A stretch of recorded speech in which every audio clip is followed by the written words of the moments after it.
How's everybody doing?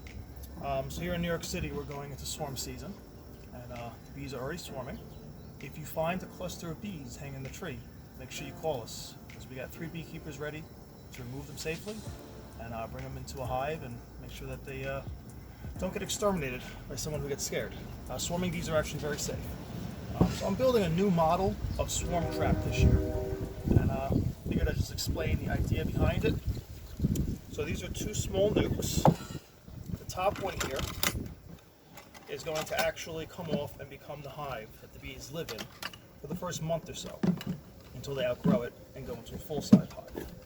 So it's a regular box, and in this top box will be starter comb, a little bit of wax, some old frames with some wax already drawn out, so that when the queen lands here, she can start laying in these immediately, as the rest of the worker bees start building new wax. And the top box will have 5 frames in it. That'll give them plenty of room to shoot up to the top and start building comb, start laying eggs, and start establishing a new hive. Now the bottom box is going to be empty, because swarming bees are looking for a cavity that they can all fit in. They're looking for around 10-gallon capacity cavity. They're normally looking inside hollowed out trees or something like that. So this one's actually going to be placed under a tree where we removed swarms last year. And there's a feral hive nearby that we can't get to that's very active. So I'm hoping they swarm again this year. So I'm going to place this one and leave it there, and hopefully they'll go straight into the box. So there's a large opening, and we're going to add a door to this so that we can close it. The bees will go inside. They'll see it's big enough. They'll have the entire capacity, and they will move in. And these latches will make it so that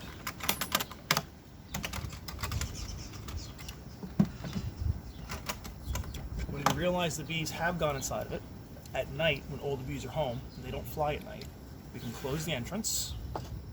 The lids and everything will be on it already.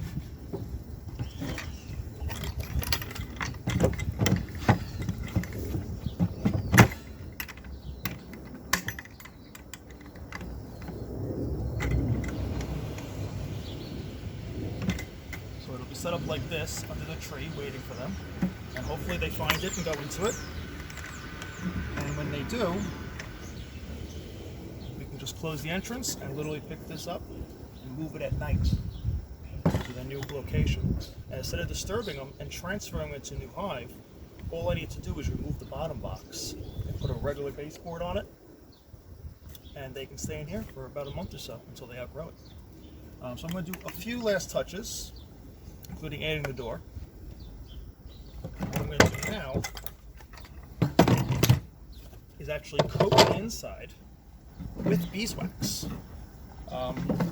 Paint the inside of it. That'll make the hive smell like fresh beeswax, so it'll make it more attractive. Plus it'll help seal the wood and help the bees get started in sealing it off and making sure that it's germ-free and good for them to live in. So this is my next step here.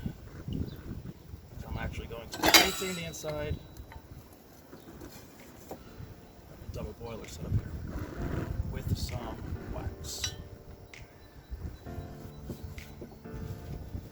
Alright, so remember, if you guys see a cluster of bees anywhere on Staten Island, give us a call, and we do free honeybee swarm removal, especially the next 2 months or so, and they are going to be swarming like crazy.